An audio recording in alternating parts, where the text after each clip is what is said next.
आपण या ठिकाणी पाहतोय आता इंडिया आघाडीकडून निवडणूक आयोगाच्या कार्यालयावर आता हा मोर्चा निघालेला आहे। या आंदोलनाला आता सुरुवात झालेली आहे। राहुल गांधी यांनी निवडणूक आयोगाच्या मतदार याद्यांमध्ये घोळ असून मतचोरी होत असल्याचा आरोप केला होता। यावर आता इंडिया आघाडीच्या बैठकीमध्ये एकमत झालं आणि आता या मतचोरीच्या निषेधार्थ या ठिकाणी हा मोर्चा निघालाय। आपले प्रतिनिधी चेतन ननावरे आपल्यासोबत जोडले। चेतन, काय अधिकची माहिती? निश्चितच नीलम, याआधीही आपण पाहिलं होतं की केंद्रीय विरोधी पक्षनेते राहुल गांधी यांनी पत्रकार परिषद घेत निवडणूक आयोगावर गंभीर आरोप केले होते आणि संपूर्ण देशभरामध्ये मतांची चोरी होते असा आरोप त्यांनी केलेला होता। यावर स्वतः निवडणूक आयोगाने आता राहुल गांधी यांना शपथपत्र सादर करण्याचे आदेश दिलेले होते। मात्र या नोटीस पूर्वी आता आपण पाहत आहोत राहुल गांधी यांच्या नेतृत्वामध्ये देशातील सर्व जे विरोधी पक्ष आहेत ते एकवटलेले आहेत आणि हा महामोर्चा आहे तो आता संसद भवनकडून जे निवडणूक आयोगाचं मुख्य कार्यालय आहे त्यावरती धडकताना पाहायला मिळतोय। बहुतेक खासदार आपण पाहत आहोत त्याच्यामध्ये सामील झालेले आहेत। मग महाराष्ट्रामधून स्वतः शरद पवार असतील, अरविंद सावंत असतील किंवा देश पातळीवर ज्यांची मोठी मोठी नावं आहेत अशा गांधी कुटुंबातील स्वतः राहुल गांधी यांच्या बहीण असतील किंवा जया बच्चन असतील, अशी वेगवेगळी मोठी नेते या संपूर्ण मोर्चामध्ये दिसून येत आहेत। आणि प्रामुख्याने निवडणूक आयोगाला काही सवाल उपस्थित केले जात आहेत की तुम्ही एकंदरीत गेल्या 5 वर्षांमध्ये जेवढी मतदार संख्या वाढवली नाही त्या तुलनेमध्ये गेल्या 6 महिन्यामध्ये म्हणजे निवडणूक होण्याच्या 6 महिन्याआधी झालेली जी मतदारांची यादी होती त्यामध्ये वाढलेली संख्या होती ती अधिक दिसून आलेली होती। त्यामुळे या ठिकाणी बोगस मतदार नोंदणी झाल्याचा आरोप आहे तो राहुल गांधी यांनी केलेला होता। याशिवाय सीसीटीव्ही संदर्भात काही नियमांमध्ये फेरबदल आयोगाने केला, तो नेमका कुणाच्या फायद्यासाठी केला असाही सवाल राहुल गांधी यांनी उपस्थित केलेला होता। आणि या व्यतिरिक्त बऱ्याच प्रकारामध्ये निवडणूक घोषणा होत असताना कुठेतरी निवडणुकीचं नियंत्रण करण्याचं काम सरकारकडून केलं जात आहे अशी आरोप केला जात होता। काही ठिकाणी एकाच व्यक्तीने 3 ते 4 ठिकाणी मतदान केल्याचाही आरोप राहुल गांधी यांनी केलेला होता।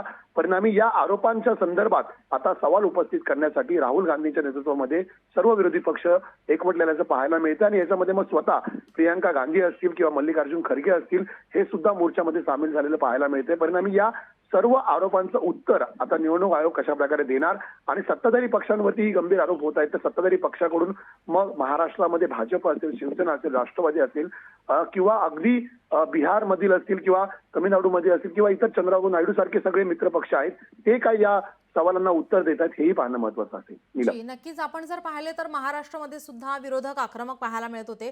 या ठिकाणी आपण पाहिलं तर जितेंद्र आव्हाड असतील यांनी सुद्धा या ठिकाणी आरोप करताना आपल्याला पाहायला मिळत होते।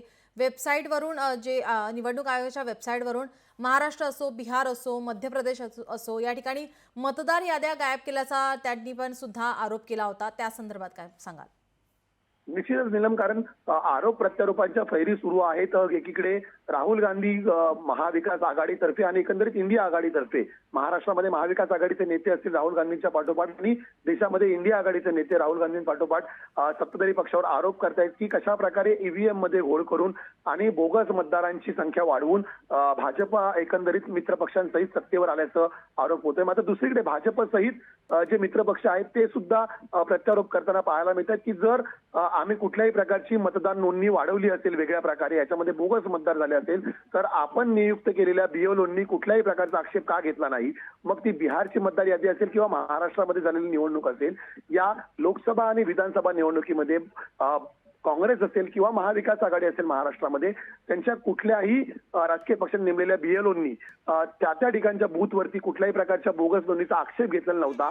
जर आपले बीएलओ प्रत्येक मतदार निहाय टिकमार करत असतील आणि कुठेही आक्षेप नोंदवला जात नसेल तर मग मतांची चोरी झाली हा आरोप राहुल गांधींचा निराधार असल्याचा जे उत्तर आहे ते सुद्धा सत्ताधारी पक्षाकडून देण्यात येत होतं। परिणामी आता निवडणूक आयोगावरती हा मोर्चा आपण धडकलेला आहे। आपण पाहत आहोत सर्व विरोधी पक्षातील खासदार आहेत, स्वतः प्रियंका गांधी असतील टाळा वाजवत आता कुठेतरी निवडणूक आयोगाचा निषेध व्यक्त करताना पाहायला मिळतात। स्वतः संजय राऊत आपण पाहू शकतो या मोर्चामध्ये सामील झालेले आहेत। परिणामी आता या मोर्चामध्ये उपस्थित होणाऱ्या प्रश्नांना निवडणूक आयोग पत्रकार परिषद घेऊन उत्तर देणार का हाही एक प्रश्न आहे। दुसरीकडे सत्ताधारी पक्षातील महाराष्ट्रामधील आमदार असतील किंवा देशामधील खासदार असतील ते कशा प्रकारे उत्तर देत आहेत हेही पाहणं महत्त्वाचं असेल। नक्कीच आपण जर पाहिलं तर राहुल गांधी यांनी वोट चोरी विरोधामध्ये एक नवी वेबसाईट सुरू केली होती ज्यामधून ज्या मोहिमेतून या आंदोलनामध्ये सहभागी होण्याचं त्यांनी आवाहन सुद्धा केलं होतं।